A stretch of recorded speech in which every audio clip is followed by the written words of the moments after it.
अस्सलाम वालेकुम वरहमतुल्लाहि वबरकातुहू। आज की बात ख़ास बात में आप लोगों का इस्तकबाल है। नाज़रीन गिरामी में अंसार अज़ीज़ नदवी दिन भर से आई हुई कुछ अहम तरीन ख़बरों की तफसीलात लेकर आप लोगों की खिदमत में हाजिर हूँ। तफसीलात में जाने से पहले आप लोगों से जो दरख्वास्त होती है उस पर तवज्जो करें। दोनों प्राइम टाइम शाये हो चुके हैं, जिन अहबाब ने नहीं देखा है ज़रूर जा कर के देखें, यह आपकी ज़िम्मेदारी है। आइए पहली खबर की जानिब बढ़ते हैं। ज़ेर तरबियत IAS पूजा खेड़कर के लिए दिन ब दिन मुश्किलात बढ़ते जा रहे हैं। कई महाज पर तनाज़ात का सामना कर रही पूजा खेड़कर के ख़िलाफ़ अब UPSC ने सख्त कदम उठाते हुए FIR दर्ज कराई है। इन पर इल्ज़ाम आयद किया है कि इम्तिहान में ज़्यादा मौक़े हासिल करने के लिए उन्होंने फ़र्ज़ी दस्तावेज़ात का इस्तेमाल किया। UPSC ने पूजा खेड़कर को वजह बताओ नोटिस भी जारी किया है, जिसमें सवाल पूछा गया है कि मुस्तकबिल में इम्तिहानात देने और उनके सिलेक्शन पर रोक क्यों ना लगाई जाए। अलावाज़ी सिविल सर्विस इम्तिहान 2022 के लिए पूजा की उम्मीदवारी मनसूख करने, मुस्तकबिल के इम्तिहानात में शामिल होने से रोकने के लिए भी वजह बताओ नोटिस जारी किया गया है। चंडीगढ़ से डबरूगढ़ आसाम जाने वाले एक्सप्रेस ट्रेन के हादसे में कई मुसाफिरों की मौत हो गई थी, जिसके बाद इस रूट पर ट्रेनों का ऑपरेशन बंद हो गया। शिमाली मशरक़ी रेलवे के GMDRM की निगरानी में 800 रेलवे कारकुन मरम्मत में मसरूफ़ हैं और शाम तक ट्रेन ऑपरेशन शुरू किए जाने का तवक्को है। बिहार के दरभंगा ज़िले के बेरुल थाना इलाके में विकासशील इंसान पार्टी VIP के सरबराह और बिहार के साबिक़ वज़ीर मुकेश सहनी के वालिद चेतन सहनी के कत्ल के इल्ज़ाम में पुलिस ने काज़िम अंसारी को गिरफ्तार किया है। इसके अलावा कई मुश्तबा अफराद को भी हिरासत में लिया गया। पुलिस का दावा काज़िम अंसारी इस कत्ल का मरकज़ी मुलज़िम, उसने एतराफ़ी जुर्म भी कर लिया, मगर इस गिरफ्तारी के बावजूद भी कई मुलजिम फरार बताए जा रहे हैं। मरकजी मुलजिम की गिरफ्तारी के बाद भी कई ऐसे सवालात हैं जिनके जवाब पुलिस अभी भी तलाश कर रही है। कांग्रेस ने जुमा को बैंकों को कौमियाने के 55 साल मुकम्मल होने पर कहा कि 12 पब्लिक सेक्टर बैंकों में हुकूमत के हिस्से को कमज़ोर करने की किसी भी इक़दाम के पार्लियामेंट और बाहर दोनों जगह सख्त मुखालिफत की जाएगी। ख्याल है कि साल 1969 में इंदिरा गांधी की क़यादत में उस वक्त हुकूमत ने 14 बैंकों को कौमिया लिया था। बल्किस बानो केस के 2 मुजरिमों की अबूरी ज़मानत की दरख्वास्त को सुप्रीम कोर्ट ने मुस्तरद कर दिया। इन मुजरिमीन ने सुप्रीम कोर्ट के जरिए 8 जनवरी को गुजरात हुकूमत के फैसले को मनसूख करने के फैसले को चैलेंज करते हुए अबूरी ज़मानत की दरख्वास्त दी थी। सुप्रीम कोर्ट ने इस दरख्वास्त की मौजूनियत पर सवाल उठाते हुए जुम्मा 19 जुलाई को उन्हें समाज से खारिज करते हुए मुस्तरद कर दिया। लोकसभा इंतखाबात के बाद उत्तर प्रदेश BJP के अंदर पैदा हुई कशीदगी भी जारी ही थी कि इस पर एक और उलझन मुसल्लत हो गई है। हुआ यूँ है कि भदोई लोकसभा सीट से मुंतखब होने वाले BJP के रुकने पार्लियामेंट डॉक्टर विनोद कुमार बिंद के खिलाफ इलाहाबाद हाईकोर्ट में अर्जदाद दाखिल की गई, जिसमें उनकी इंतखाब को कल अदम करार देने का मुतालबा किया गया है। यह अर्जदाद भदोही सीट से डॉक्टर विनोद कुमार बिंद के खिलाफ इलेक्शन लड़ने वाली TMC के लीडर और उम्मीदवार ललितेश पति त्रिपाठी ने दाखिल की है। CBI ने नीट UG पेपर लीक मामले में रांची के मेडिकल कॉलेज रिम्स की साल अव्वल की तालिबा सुरभि कुमारी को हिरासत में लिया। सुरभि को इस सोलर गैंग की रुकन करार दिया जा रहा है, जिसने लीक होने वाले सवालिया पर्चे के जवाबात तैयार किए थे। अगले हफ्ते शुरू होने जा रहे मानसून इजलास के दौरान हुकूमत की तरफ से डिजास्टर मैनेजमेंट एक्ट में तरमीम के बिल समेत 6 नए बिल पेश किए जाएंगे।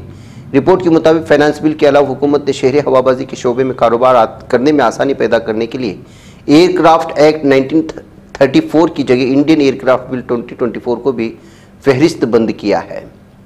चीन में कैंसर की स्क्रीनिंग में तेज़ी आई है और 2009 से अब तक तकरीबन 200 मिलियन खवातीन ने सर्वाइकल और ब्रीस्ट कैंसर स्क्रीनिंग से फ़ायदा उठाया है। सेहत के एक अहलकार ने इस बात की इत्तला दी है। इंसानी हकूक़ कमीशन ने उत्तर प्रदेश के जालौन में पुलिस हिरासत में एक शख्स से मुबैना मौत का असकूत नोटिस लेते हुए रियासत के चीफ सेक्रेटरी पुलिस के डायरेक्टर जनरल DGP को नोटिस जारी किया। इस मामले से मुताल्लिक़ तफसीली रिपोर्ट 2 हफ्तों में तलब कर ली गई है। मध्य प्रदेश में अब CBI बगैर रियासती हुकूमत की इजाज़त के दाखिल नहीं हो सकेगी, यानी किसी मामले में जांच के लिए मध्य प्रदेश में दाखिल होने से पहले CBI को हुकूमत से तहरीरी शक्ल में इजाज़त लेनी होगी। यह इंतज़ाम 1 जुलाई 2024 से नाफिज तस्वुर किया जाएगा। हालांकि हुकूमत ने 16 जुलाई को इस ताल्लुक से नोटिफिकेशन जारी किया है। उत्तर प्रदेश में निज़ाम कानून की हालत दिन ब दिन बिगड़ती जा रही। योगी हुकूमत लगातार सवालों के घेरे में। इस बार तो वज़ीर आला योगी के किले गोरखपुर में कैंपरगंज सीट से BJP रुकने असेंबली फतेह बहादुर सिंह ने अपनी जान को खतरा बताया। उन्होंने UP में लॉ एंड ऑर्डर पर बड़े सवाल उठाए। उनका इल्ज़ाम है कि कत्ल की साजिश से मुतालिक उन्होंने पुलिस को बताया कि लेकिन इस मामले की संजीदगी से नहीं लिया जा रहा। पुलिस खुद साजिश करने वालों के साथ मिली हुई है। भजनलाल हुकूमत ने एक बड़ा फैसला किया, जिसके तहत पूरे जयपुर से गैर कानूनी गोश्त की दुकानें हटा दी जाएंगी। न सिर्फ गोश्त की दुकानें बल्कि गैर कानूनी मज़बा खाने भी बंद कर दिए जाएंगे। ये फैसला ग्रेटर म्यूनसिपल कॉर्पोरेशन की एग्जीक्यूटिव कमेटी की मीटिंग में किया गया। अब दारुल हुकूमत लाइसेंस याफ्ता गोश्त की दुकानों पर ही गोश्त फरोख्त किया जाएगा। टेस्ला स्पेस एक्स के सीईओ और सोशल मीडिया प्लेटफॉर्म एक्स के मालिक एलोन मस्क ने इतला दी है कि अमेरिका में इमिग्रेंट्स यानी तारिकीन वतन काफ़ी कामयाब हो रहे हैं। हिंदुस्तानी रज़ाद अमरीकी कमाई के मामले में सबसे आगे हैं। ताइवान, चीन और जापान के अलावा उन्होंने सफ़ेद फार्म अमरीकियों को इस मामले में बहुत पीछे छोड़ दिया है। हिंदुस्तान में दोपहर तकरीबन 3:30 बजे के बाद एयरपोर्ट्स पर एक अफरा तफरी वाली हालत पैदा हो गई जब माइक्रोसॉफ्ट क्लाउड को तकनीकी खराबी का सामना करना। यह हालत हिंदुस्तान में ही नहीं बल्कि अमेरिका समेत दुनिया के कई ममालिक में देखने को मिल रही है। माइक्रोसॉफ्ट क्लाउड में टेक्निक खामी के सब आलमी सतह पर ज़बरदस्त IT आउटेज का सामना है। मुख्तलिफ शोबों में काम ठप पड़ गए, लेकिन हवाईबाजी के शोबे में हालात कुछ ज़्यादा ही दिगरगों हैं। हिंदुस्तान अमेरिका में तकरीबन 300 परवाज़ों को मनसूख करना पड़ा और दुनिया भर में हज़ारों परवाज़ें ताख़ीर का शिकार हुई। एक मीडिया रिपोर्ट में सिर्फ इंडिगो एयरलाइंस के जरिए 200 परवाज़ों की मनसूखी की खबर दी गई। मौजूदा हालात में एयरपोर्ट्स पर हंगामे हालात पैदा किए। कुछ एयरपोर्ट से तो ऐसी खबरें आ रही कि लोगों की एंट्री और एग्जिट पर भी थोड़ी देर के लिए रोक लगा दी गई थी। मुलाजमतों में कोटा सिस्टम या रिजर्वेशन के खिलाफ बांग्लादेश भर में तलबा की पुरतशद्दुद तहरीक जारी है। हालात इस कदर ख़राब हैं कि पुलिस के साथ झड़पों में 39 मुजाहिरीन हलाक हो चुके हैं, जबकि 2500 से जायद मुजाहिरीन जख्मी। सड़कों पर लाठियों और डंडों पत्थरों के साथ घूमते मुजाहिरीन बसों और प्राइवेट गाड़ियों को आग लगा रहे हैं और पुलिस उन पर जुल्म कर रही है। सोमालिया हुकूमत ने मुल्क में अमन और सलामती की यकीन दहानी के लिए असलहे की गैर सरकारी तिजारत ममनू कर दी है। सोमालिया सदारती दफ्तर ने जारी करदा तहरीरी बयान में कहा है कि सदर हसन शेख महमूद, वज़ीर-ए-आज़म हमदा आबिदी बारे और दीगर आला सतह हुकूमती शख्सियात की शिरकत से मुनाकिदा हंगामी इजलास में असलहे की तिजारत के मौजू पर गौर किया गया है।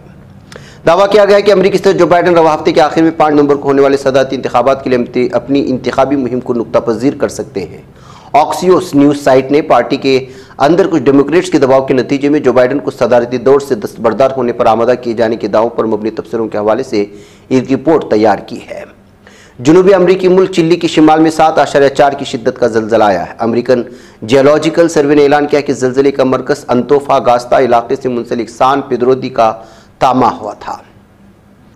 जनूबी कोरिया ने शिमाली कोरिया की तरफ से आने वाले कचरा बालोनों के जवाब में लाउड स्पीकरों से प्रोपेगेंडा कार्रवाइयाँ शुरू कर दी हैं।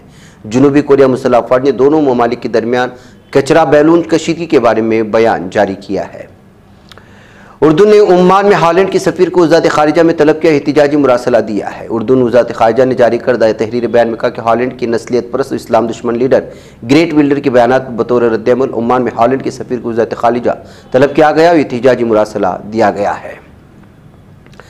इसराइल के दारकूमत तेल अवीव पर ड्रोन हमले में एक शख्स के हलाक और 4 ज़ख्मी होने की खबरें आ रही। इसराइल की इमदादी तंजीम रेडार स्टार की जारी करदा बयान के मुताबिक धमाका तेल अवीव के मरकज़ में अमरीकी सिफारतखाने के करीब और ड्रोन हमले के नतीजे में हुआ। धमाके में एक शख्स हलाक और 4 ज़ख्मी हुए हैं और दावा किया जा रहा है कि यमन की जानिब से ये ड्रोन हमला किया गया था। इसराइल आज सुबह से ताहाल गज़ा पर हमलों में बच्चों औरतों समेत 39 फ़िलिस्तीनियों को कत्ल कर चुका है। गज़ा सिविल डिफेंस यूनिट ने टेलीग्राम से मौजूद से मुतल्लिक़ जारी करदा बयान में कहा कि इसराइल ने गज़ा के मुख्तलिफ इलाकों पर हमले करके सुबह से लेकर अब तक बच्चों औरतों समेत 36 फ़िलिस्तीनी शहरियों को शहीद कर चुका है और जालिम दहशत से अपनी दरिंदों की दरिंदगी लगातार जारी है। नाज़रीन, आज की बात खास बात में इतना। इंशाअल्लाह फिर आप लोगों से मुलाकात होगी। मुझे इजाज़त दें। अस्सलामु अलैकुम रहमतुल्लाहि व बरकातहू।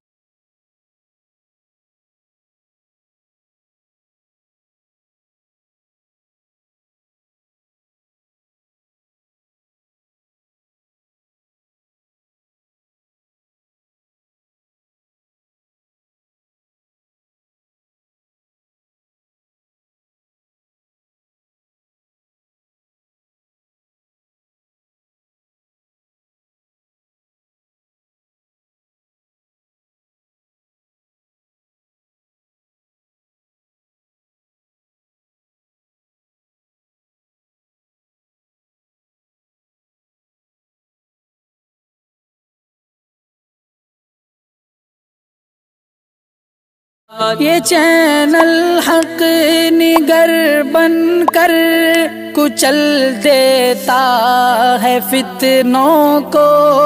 अगर गंदी हो पॉलिसी तो मरते देख कितनों को। इसी बाजार में बिकते हुए देखा है सपनों को। सभी यकसां है ये पैगाम दो गैरों को अपनों को। वतन अहले वतन का है गुले बेखार सीधी बात।